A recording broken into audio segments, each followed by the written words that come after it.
شروع اللہ کا نام لے کر جو بڑا مہربان نہایت رحم والا ہے۔ اے نبی، مجاہد لوگ تم سے غنیمت کے مال کے بارے میں دریافت کرتے ہیں کہ کیا حکم ہے۔ کہہ دو کہ غنیمت اللہ اور اس کے رسول کا مال ہے، تو اللہ سے ڈرو اور آپس میں صلح رکھو، اور اگر ایمان رکھتے ہو تو اللہ اور اس کے رسول کے حکم پر چلو۔ مومن تو وہ ہیں کہ جب اللہ کا ذکر کیا جاتا ہے تو ان کے دل ڈر جاتے ہیں، اور جب انہیں اس کی آیتیں پڑھ کر سنائی جاتی ہیں تو ان کا ایمان اور بڑھ جاتا ہے، اور وہ اپنے پروردگار پر بھروسہ رکھتے ہیں، اور وہ جو نماز قائم کرتے ہیں اور جو مال ہم نے ان کو دیا ہے اس میں سے نیک کاموں میں خرچ کرتے ہیں، یہی سچے مومن ہیں، اور ان کے لیے ان کے پروردگار کے ہاں بڑے بڑے درجے ہیں اور بخشش اور عزت کی روزی ہے۔ ان لوگوں کو اپنے گھروں سے اسی طرح نکلنا چاہیے تھا جس طرح تمہارے پروردگار نے تم کو تدبیر کے ساتھ اپنے گھر سے نکالا، اور اس وقت مومنوں کی ایک جماعت ناخوش تھی، وہ لوگ حق بات میں اس کے ظاہر ہونے کے بعد تم سے جھگڑنے لگے، گویا موت کی طرف ہانکے جاتے ہیں اور اسے دیکھ رہے ہیں۔ اور اس وقت کو یاد کرو جب اللہ تم سے وعدہ کرتا تھا کہ ابو سفیان اور ابو جہل کے 2 گروہوں میں سے ایک گروہ تمہارے لیے مغلوب ہو جائے گا، اور تم چاہتے تھے کہ جو قافلہ بے شان و شوکت یعنی بے ہتھیار ہے وہ تمہارے ہاتھ آ جائے، اور اللہ چاہتا تھا کہ اپنے فرمان سے حق کو قائم رکھے اور کافروں کی جڑ کاٹ دے، تاکہ سچ کو سچ اور جھوٹ کو جھوٹ کر دے، گو مشرک ناخوش ہی ہوں۔ جب تم لوگ اپنے پروردگار سے فریاد کرتے تھے تو اس نے تمہاری دعا قبول کر لی، اور فرمایا کہ تسلی رکھو، ہم 1000 فرشتوں سے جو ایک دوسرے کے پیچھے آتے جائیں گے تمہاری مدد کریں گے، اور اس مدد کو اللہ نے محض بشارت بنایا تھا کہ تمہارے دل اس سے اطمینان حاصل کریں، اور مدد تو اللہ ہی کی طرف سے ہے، بے شک اللہ غالب ہے، حکمت والا ہے۔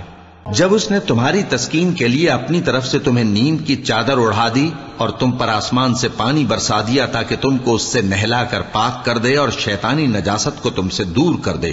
اور اس لیے بھی کہ تمہارے دلوں کو مضبوط کر دے اور اس سے تمہارے پاؤں جمائے رکھے، جب تمہارا پروردگار فرشتوں کو ارشاد فرماتا تھا کہ میں تمہارے ساتھ ہوں، تم مومنوں کو تسلی دو کہ ثابت قدم رہیں،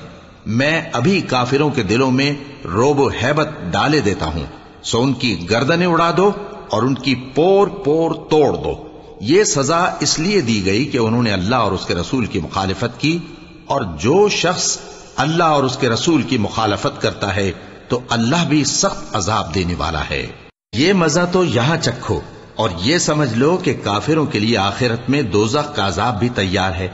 اے اہل ایمان،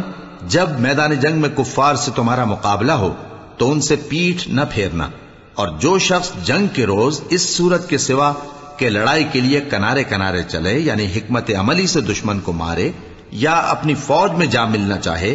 ان سے پیٹھ پھیرے گا تو سمجھو کہ وہ اللہ کے غضب میں گرفتار ہو گیا، اور اس کا ٹھکانہ دوزخ ہے، اور وہ بہت ہی بری جگہ ہے۔ پس تم لوگوں نے ان کفار کو قتل نہیں کیا بلکہ اللہ نے انہیں قتل کیا، اور اے نبی، جس وقت تم نے کنکریاں پھینکی تھیں تو وہ تم نے نہیں پھینکی تھی بلکہ اللہ نے پھینکی تھی۔ اس سے غرض یہ تھی کہ مومنوں کو اپنے احسانوں سے اچھی طرح آزما لے، بے شک اللہ سنتا ہے، جانتا ہے۔ ہوا بھی یوں ہی، اور کچھ شک نہیں کہ اللہ کافروں کی تدبیر کو کمزور کر دینے والا ہے۔ کافروں، اگر تم فیصلہ چاہتے ہو تو تمہارے پاس فیصلہ آ چکا، اگر تم اپنے افعال سے باز آ جاؤ تو تمہارے حق میں بہتر ہے، اور اگر پھر نافرمانی کرو گے تو ہم بھی پھر تمہیں عذاب کریں گے، اور تمہاری جماعت خواہ کتنی ہی بڑی ہو تمہارے کچھ بھی کام نہ آئے گی، اور اللہ تو مومنوں کے ساتھ ہے۔ اے ایمان والو، اللہ اور اس کے رسول کے حکم پر چلو اور اس سے روگردانی نہ کرو جبکہ تم سنتے بھی ہو، اور ان لوگوں جیسے نہ ہونا جو کہتے ہیں کہ ہم نے سن لیا مگر حقیقت میں نہیں سنتے۔ کچھ شک نہیں کہ اللہ کے نزدیک تمام جانداروں میں بدترین وہ بہرے گونگے لوگ ہیں جو عقل سے کام نہیں لیتے، اور اگر اللہ ان میں خیر کی طلب دیکھتا تو ان کو سننے کی توفیق بخشتا، اور اگر یوں ہی انہیں سنوا دیتا تو وہ منہ پھیر کر بھاگ جاتے۔ مومنوں، اللہ اور اس کے رسول کا حکم قبول کرو، جبکہ رسول تمہیں ایسے کام کے لیے بلاتے ہیں جو تم کو زندگی جاوداں بخشتا ہے، اور جان رکھو کہ اللہ آدمی اور اس کے دل کے درمیان حائل ہو جاتا ہے، اور یہ بھی کہ تم سب اس کے روبرو جمع کیے جاؤ گے. اور اس فتنے سے ڈرو جو خصوصیت کے ساتھ انہی لوگوں پر واقع نہ ہوگا جو تم میں گناہگار ہیں، اور جان رکھو کہ اللہ سخت عذاب دینے والا ہے. اور اس وقت کو یاد کرو جب تم زمین مکہ میں قلیل اور ضعیف سمجھے جاتے تھے اور ڈرتے رہتے تھے کہ لوگ تمہیں اڑا نہ لے جائیں، یعنی ختم نہ کر دیں. تو اس نے تم کو جگہ دی اور اپنی مدد سے تم کو تقویت بخشی اور پاکیزہ چیزیں کھانے کو دیں تاکہ اس کا شکر کرو.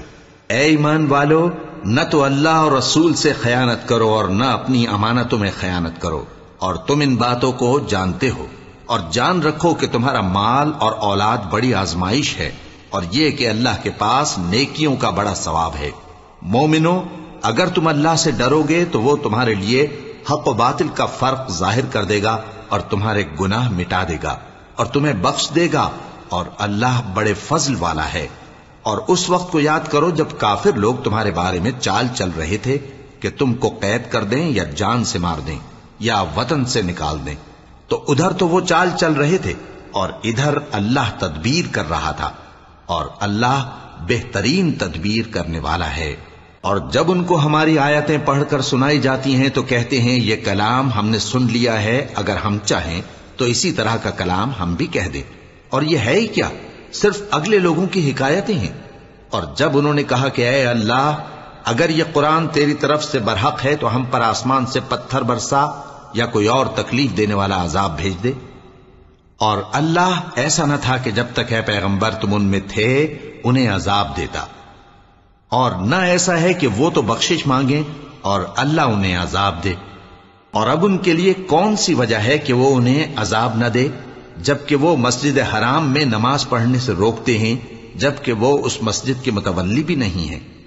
اس کے متولی تو صرف پرہیزگار ہیں، لیکن ان میں کے اکثر نہیں جانتے. اور ان لوگوں کی نماز خانہ کعبہ کے پاس سیٹیاں اور تالیاں بجانے کے سوا کچھ نہ تھی. تو تم جو کفر کرتے تھے اب اس کے بدلے عذاب کا مزہ چکھو. جو لوگ کافر ہیں اپنا مال خرچ کرتے ہیں کہ لوگوں کو اللہ کے رستے سے روکیں، سو ابھی اور خرچ کریں گے، مگر آخر وہ خرچ کرنا ان کے لیے موجب افسوس ہوگا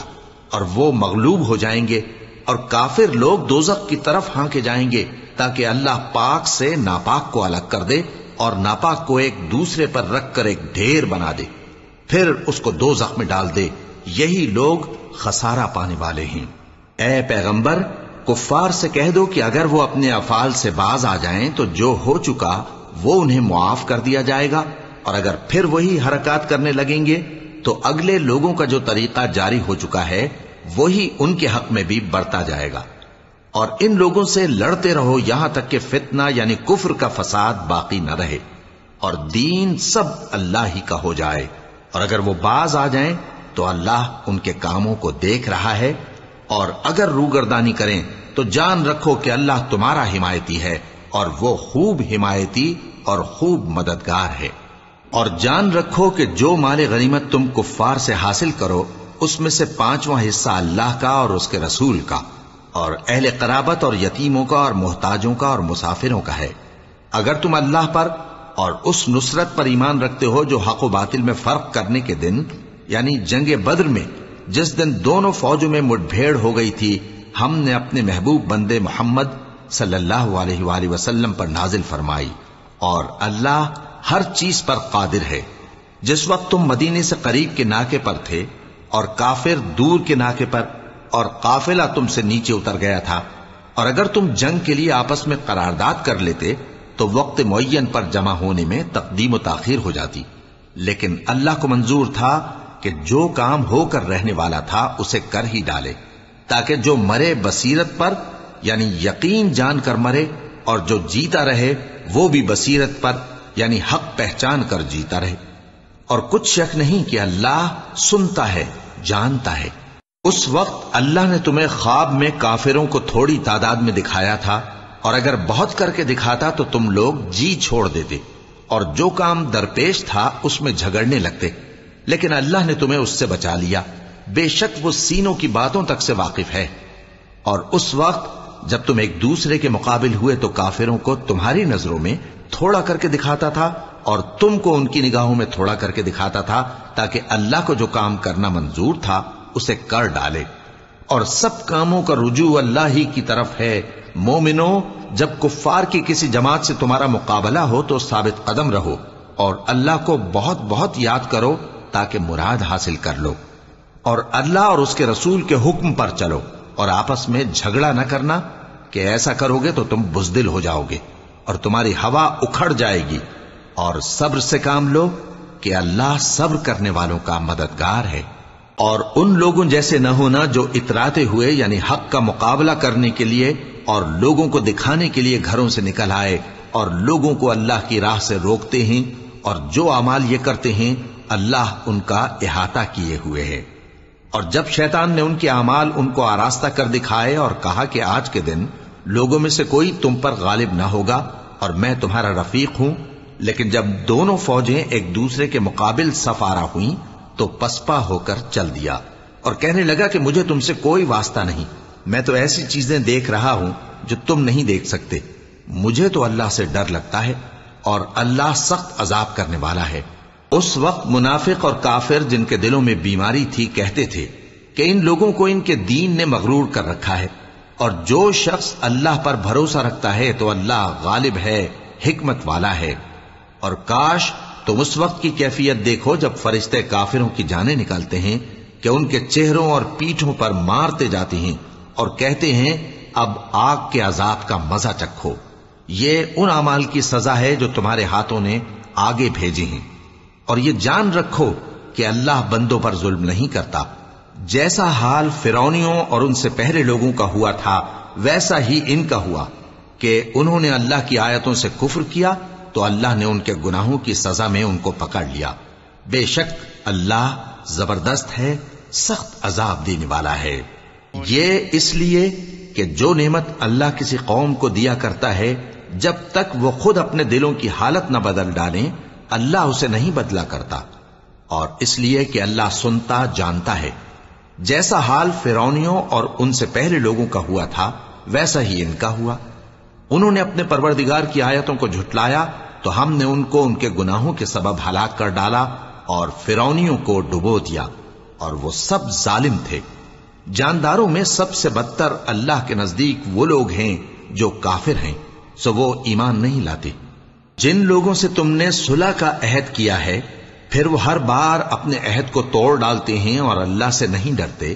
اگر تم ان کو لڑائی میں پاؤ تو انہیں ایسی سزا دو کہ جو لوگ ان کے پس پشت ہوں وہ ان کو دیکھ کر بھاگ جائیں، عجب نہیں کہ ان کو اس سے عبرت ہو۔ اور اگر تم کو کسی قوم سے دغابازی کا خوف ہو تو ان کا عہد انہی کی طرف پھینک دو کہ اس طرح تم سب برابر ہو جاؤ۔ کچھ شک نہیں کہ اللہ دغابازوں کو دوست نہیں رکھتا، اور کافر یہ خیال ہرگز نہ کریں کہ وہ آگے نکل گئے ہیں، وہ ہمیں عاجز نہیں کر سکتے۔ اور جہاں تک ہو سکے فوج کی جمعیت کے زور سے اور گھوڑوں کے تیار رکھنے سے ان کے مقابلے کے لیے مستعد رہو کہ اس سے اللہ کے دشمنوں اور تمہارے دشمنوں اور ان کے سوا اور لوگوں پر جن کو تم نہیں جانتے اور اللہ جانتا ہے ہیبت بیٹھی رہے گی، اور تم جو کچھ اللہ کی راہ میں خرچ کرو گے اس کا ثواب تم کو پورا پورا دیا جائے گا اور تمہارا ذرا نقصان نہ کیا جائے گا۔ اور اگر یہ لوگ صلح کی طرف مائل ہوں تو تم بھی اس کی طرف مائل ہو جاؤ، اور اللہ پر بھروسہ رکھو، کچھ شک نہیں کہ وہ سب کچھ سنتا ہے جانتا ہے۔ اور اگر یہ چاہیں کہ تم کو فریب دیں تو اللہ تمہیں کفایت کرے گا، وہی تو ہے جس نے تم کو اپنی مدد سے اور مسلمانوں کی جمعیت سے تقویت بخشی اور ان کے دلوں میں الفت پیدا کر دی، اور اگر تم دنیا بھر کی دولت خرچ کرتے تب بھی ان کے دلوں میں الفت پیدا نہ کر سکتے، مگر اللہ ہی نے ان میں الفت ڈال دی، بے شک وہ زبردست ہے، حکمت والا ہے۔ اے نبی، اللہ تم کو اور مومنوں کو جو تمہارے پیرو ہیں کافی ہے۔ اے نبی، مسلمانوں کو جہاد کی ترغیب دو، اگر تم میں 20 آدمی ثابت قدم رہنے والے ہوں گے تو 200 کافروں پر غالب رہیں گے، اور اگر 100 ایسے ہوں گے تو 1000 پر غالب رہیں گے، اس لیے کہ کافر ایسے لوگ ہیں کہ کچھ بھی سمجھ نہیں رکھتے۔ اب اللہ نے تم پر سے بوجھ ہلکا کر دیا اور معلوم کر لیا کہ ابھی تم میں کسی قدر کمزوری ہے، پس اگر تم میں 100 ثابت قدم رہنے والے ہوں گے تو وہ 200 پر غالب رہیں گے، اور اگر 1000 ہوں گے تو اللہ کے حکم سے 2000 پر غالب رہیں گے، اور اللہ ثابت قدم رہنے والوں کا مددگار ہے۔ پیغمبر کو شایع نہیں کہ اس کے قبضے میں قیدی رہیں جب تک کافروں کو قتل کر کے زمین میں کثرت سے خون نہ بہا دے۔ تم لوگ دنیا کے مال کے طالب ہو اور اللہ آخرت کی بھلائی چاہتا ہے، اور اللہ غالب ہے، حکمت والا ہے۔ اگر اللہ کا حکم پہلے نہ ہو چکا ہوتا تو جو فدیہ تم نے لیا ہے اس کے بدلے تم پر بڑا عذاب نازل ہوتا۔ اب جو مال غنیمت تمہیں ملا ہے اسے کھاؤ کہ وہ تمہارے لیے حلال طیب ہے، اور اللہ سے ڈرتے رہو، بے شک اللہ بخشنے والا ہے، مہربان ہے۔ اے پیغمبر، جو قیدی تمہارے قبضے میں یعنی گرفتار ہیں ان سے کہہ دو کہ اگر اللہ تمہارے دلوں میں نیکی معلوم کرے گا تو جو مال تم سے چھن گیا ہے اس سے بہتر تمہیں عنایت فرمائے گا، اور تمہارے گناہ بھی معاف کر دے گا، اور اللہ بخشنے والا ہے، مہربان ہے۔ اور اگر یہ لوگ تم سے دغا کرنا چاہیں گے تو یہ پہلے ہی اللہ سے دغا کر چکے ہیں، تو اس نے ان کو تمہارے قبضے میں کر دیا، اور اللہ دانا ہے، حکمت والا ہے۔ جو لوگ ایمان لائے اور جنہوں نے ہجرت کی اور اللہ کی راہ میں اپنے مال اور جان سے لڑے، وہ اور جنہوں نے ہجرت کرنے والوں کو جگہ دی اور ان کی مدد کی، وہ آپس میں ایک دوسرے کے رفیق ہیں۔ اور جو لوگ ایمان تو لے آئے لیکن ہجرت نہیں کی، تو جب تک وہ ہجرت نہ کریں تم کو ان کی رفاقت سے کچھ سروکار نہیں، اور اگر وہ تم سے دین کے معاملات میں مدد طلب کریں تو تم کو مدد کرنی لازم ہے، مگر ان لوگوں کے مقابلے میں کہ تم میں اور ان میں صلح کا عہد ہو مدد نہیں کرنی چاہیے، اور اللہ تمہارے سب کاموں کو دیکھ رہا ہے۔ اور جو لوگ کافر ہیں وہ بھی ایک دوسرے کے رفیق ہیں۔ تو مومنو، اگر تم یہ کام نہ کرو گے تو ملک میں فتنہ برپا ہو جائے گا اور بڑا فساد مچے گا۔ اور جو لوگ ایمان لائے اور وطن سے ہجرت کر گئے اور اللہ کی راہ میں جہاد کرتے رہے، اور جنہوں نے ہجرت کرنے والوں کو جگہ دی اور ان کی مدد کی، یہی لوگ سچے مسلمان ہیں۔ ان کے لیے اللہ کے ہاں بخشش اور عزت کی روزی ہے۔ اور جو لوگ بعد میں ایمان لائے اور وطن سے ہجرت کر گئے اور تمہارے ساتھ ہو کر جہاد کرتے رہے، وہ بھی تمہیں میں سے ہیں۔ اور رشتہ دار اللہ کے حکم کی روح سے ایک دوسرے کے زیادہ حقدار ہیں، کچھ شک نہیں کہ اللہ ہر چیز سے واقف ہے۔